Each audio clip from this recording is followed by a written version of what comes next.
இந்த வீடியோல நாம இன்னைக்கு பார்க்க போற டாபிக் கிளாஸ் 8ல இருக்கக்கூடிய மார்ஷ்லேண்ட் அப்படின்ற போயம் தான் பார்க்க போறோம். நம்ம சப்ஸ்கிரைபர்ல 1-2 பேர் இந்த பர்டிகுலர் போயம் எக்ஸ்பிளைன் பண்ணுங்க அப்படின்னு கேட்டிருந்தாங்க. ஸோ அவங்க எல்லாருக்காகவும் ஸ்பெஷலா இந்த வீடியோ. இந்த போயம் எழுதின போயட் எமிலி பாலைன் ஜான்சன் அப்படின்றவங்க. இவங்க ஒரு விமன் போயட், இவங்க ஒரு கனடியன் போயட் கூட. ஸோ இந்த போயம் வந்து மொத்தம் 14 லைன்ஸ் இருக்கு. நம்ம வந்து ஒவ்வொரு லைனும் படிச்சுட்டு அதுக்கு நான் டீகோடிங் பார்த்தலாம். அதுக்கு முன்னாடி மார்ஷ்லேண்ட்னா என்ன அப்படின்னு பார்த்தா அது ஒரு சதுப்பு நிலம் அப்படின்னு அர்த்தம்.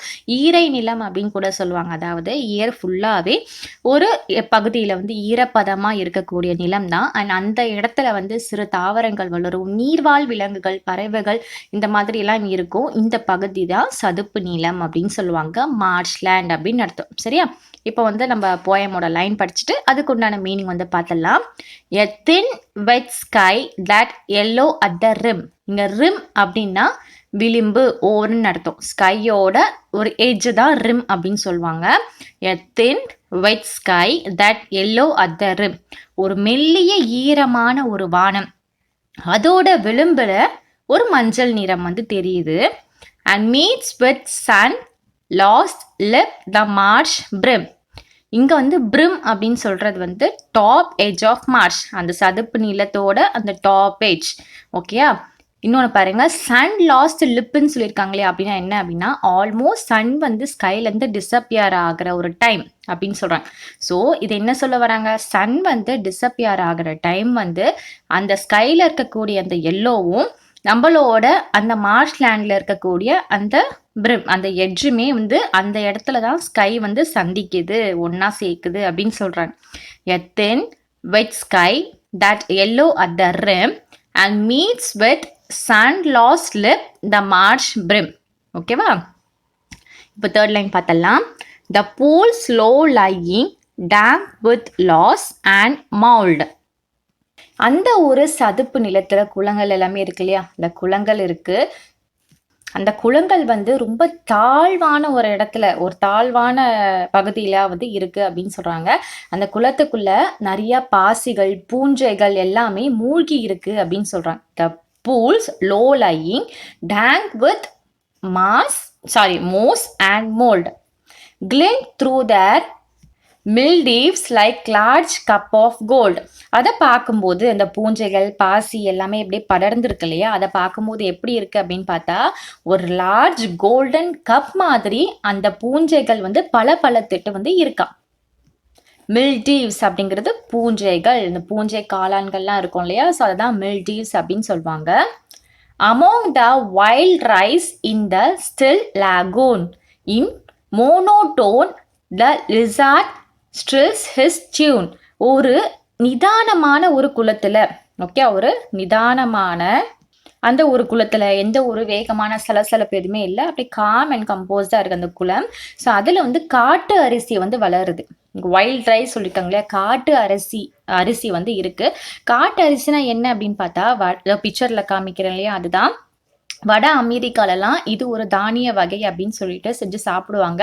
இது வந்து பார்க்கறதுக்கு ரொம்ப கருப்பு கலர்ல இருக்கு, ஆனா இதுல ஆரோக்கிய குணங்கள் அதிகமா இருக்கு அப்படின்னு சொல்லலாம். இந்த கருப்பு அரிசியில நிறைய ஆரோக்கியம் இருக்குன்னு சொல்லிட்டேன் இல்லையா. ஸோ இப்படிப்பட்ட ஒரு கருப்பு அரிசி, ஒரு வைல்ட் ரைஸ் வந்து இந்த லாகூன், இந்த குளத்துல வந்து வளர்ந்துட்டு இருக்கு.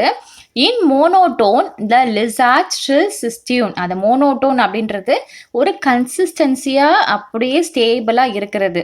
த லிசார்ட் வந்து கண்டினியூஸா அது ஒரு டோன், ஒரு சத்தத்தை வந்து எழுப்பிட்டு இருக்கு. அது எப்படி இருக்குன்னா ஒரு கன்சிஸ்டன்சியா ஒரே லெவல்ல இருக்கு, எந்த ஒரு ஏற்ற தாழ்வு இல்லாம ஒரே மாதிரி அது வந்து சவுண்டை வந்து எழுப்பிட்டு இருக்கு அந்த வைல்ட் ரைஸ் வளரக்கூடிய அந்த இடத்துல. அந்த பள்ளி, லிசார்ட்னா பள்ளி, ஓகே, ஒரு விதமான லிசார்ட் வந்து அங்க இருக்கு, இது வந்து காண முடியுதுன்னு சொல்லியிருக்காங்க. The wild goose homing seeks a sheltering. அங்க வந்து காட்டு வாத்து இருக்கு, அந்த காட்டு வாத்து வந்து தன்னோட வீடை, தங்கும் இடத்தை வந்து தேடிட்டு இருக்கு அப்படின்னு சொல்லலாம். ஸோ இந்த காட்சியெல்லாம் வந்து பார்க்க முடியுது அந்த சதுப்பு நிலத்துல. Where rushes grows and oozing leaching cling. அந்த மார்ஷ்லேண்டில் அந்த ஒரு சதுப்பு நிலத்தில் வந்து ரஷஸ் வந்து வளருமா. ஸோ ரஷஸ்னால் வேற ஒன்றும் கிடையாது, பிக்சரை பார்த்துக்கோங்க, ஒரு கிராஸ் மாதிரி ஒரு செடி தான் இது. ஆனால் இது வந்து அசுர வேகத்தில் வளரக்கூடியது, ரொம்ப திக்காக இருக்கும், ரொம்ப ஹைட்டாக வந்து வளருமா, சீக்கிரமாகவே வந்து வளர்ந்துருமா. ஓகே, இத்தனை மாதங்கள்லாம் இல்லாமல் நாலு கணக்கில் ரொம்ப சீக்கிரமாக வந்து வளரக்கூடியது. இது வந்து அந்த மார்ஷி லேண்டில் வந்து பார்க்க முடியுது. இந்த மோஸ்ட்லி இந்த செடி வந்து அந்த மார்ஷி லேண்ட் பகுதியில் மட்டும்தான் இருக்கும். ஸோ அதனால தான் அந்த பர்டிகுலராக இந்த ரஷஸ் க்ரோ அப்படின்னு சொல்லியிருக்காங்க. ஸோ இப்படிப்பட்ட அந்த ரஷஸ் வந்து வளரும். இந்த கசியும் லைகன்ஸ்னா என்னன்னு பார்த்தா கற்பாசி அப்படின்னு அர்த்தம். ஸோ படத்தில் காமிக்கிற இல்லையா, இதுதான். இது கூட அங்கே வந்து ஒட்டிட்டு இருக்கும், இந்த மார்ஷி லேண்டில் அந்த உள்ள வந்து இது மாதிரிலாம் வந்து ஒட்டிட்டு இருக்கும் அப்படின்னு சொல்கிறாங்க. Late crane with heavy wings and lazy flight. நம்மளால அந்த நாரையை கிரெயின்ஸை வந்து அங்கே வந்து பார்க்க முடியுது. அந்த நாரையோட விங்ஸ் வந்து ரொம்ப வெயிட்டாக இருக்குது, ஏன்னா நல்லா செழிப்பாக நல்லா சாப்பிட்டு வளருது. ஸோ அதனால் ஒரு விங்ஸ் வந்து ரொம்ப வெயிட்டாக இருக்குது. அதை பறக்கிறதுக்கு ரொம்ப லேசியாக இருக்கும். ஏன்னா பொதுவாகவே கிரேன் அப்படிங்கிறது, அந்த நாரை அப்படிங்கிறது ரொம்ப கொஞ்சம் ஸ்லோவாக தான் பறக்கும், ஸ்பீடெல்லாம் பறக்காது. அதனாலேயே அதோட விங்ஸ் கூட கொஞ்சம் இங்கே வெயிட்டாக இருக்கறனால அதால் ஸ்பீடாக பறக்காமல் ஒரு பறக்கிறதுக்கு ஒரு சோம்பேறித்தனம் பட்டுட்டு இருக்கு அப்படின்னு சொல்லலாம். Sail up the silence with the nearing night. அந்த ஒரு மார்ஷி லேண்ட் நம்ம கிராஸ் பண்ணும்போது ஒரு நிசப்தமான ஒரு அமைதி இருக்குமா. ஸோ அதை பார்க்குறதுக்கு எப்படி இருக்குன்னா, நம்ம ஒரு படகுல போகும்போது, ஒரு சேலர் ஏதோ ஒரு படகுல போகும்போது நைட் டைம் ஒரு அமைதி நிலவும் இல்லையா. ஸோ அந்த ஒரு அமைதி நம்ம அந்த மார்ஷி லேண்டில் வந்து காண முடியுது அப்படின்னு சொல்லலாம். And like a spread swathed in some soft weed steals twilight and hits shadows over the swale. இங்கே ஸ்ப்ரெட் அப்படிங்கிறது ஆத்மான்னு அர்த்தம். ஸோ ஆத்மா அப்படிங்கிறது நம்ம கண்ணுக்கு தெரியுமா, கண்ணுக்கு தெரியாது, அது ஒரு இன்விசிபிள் அப்படின்னு சொல்லலாம். இப்படி தானே கண்ணுக்கு தெரியாமல் ஏதோ ஒரு முகத்திரை போட்டு மூடி கொள்ளுது இல்லையா. இதே மாதிரி தான் இந்த மார்ஷி லேண்டும் என்ன செய்யுதுன்னா, அங்கே இருக்கக்கூடிய நிழல்கள் வச்சுட்டு தன்னைத்தானே ஒரு போர்வை மாதிரி ஒரு சாஃப்டான ஒரு வீல் அப்படின்னா ஒரு முக்காடு, முகத்திரை அப்படின்னு அர்த்தம். ஒரு முகத்திரை போட்டு அப்படியே ஃபுல் மூடிக்குது அப்படின்னு சொல்லலாம். இங்கே கடைசியில் பாருங்களேன், ஸ்வேல் அப்படின்னா ஈரமான பகுதி. நான் என்ன சொன்னேன், ஈரமான பகுதி தான் அது மார்ஷி லேண்ட் தான். ஸோ இப்படி இந்த மார்ஷி லேண்ட் வந்து ஒரு ஸ்ப்ரெட் தன்னைத்தானே முகத்திரை போட்டு மூடிக்கிற மாதிரி அது மற்ற அங்கே இருக்கக்கூடிய அந்த நிழல்கள் எல்லாமே ஃபுல் அது வந்து கவர் பண்ணிக்குது.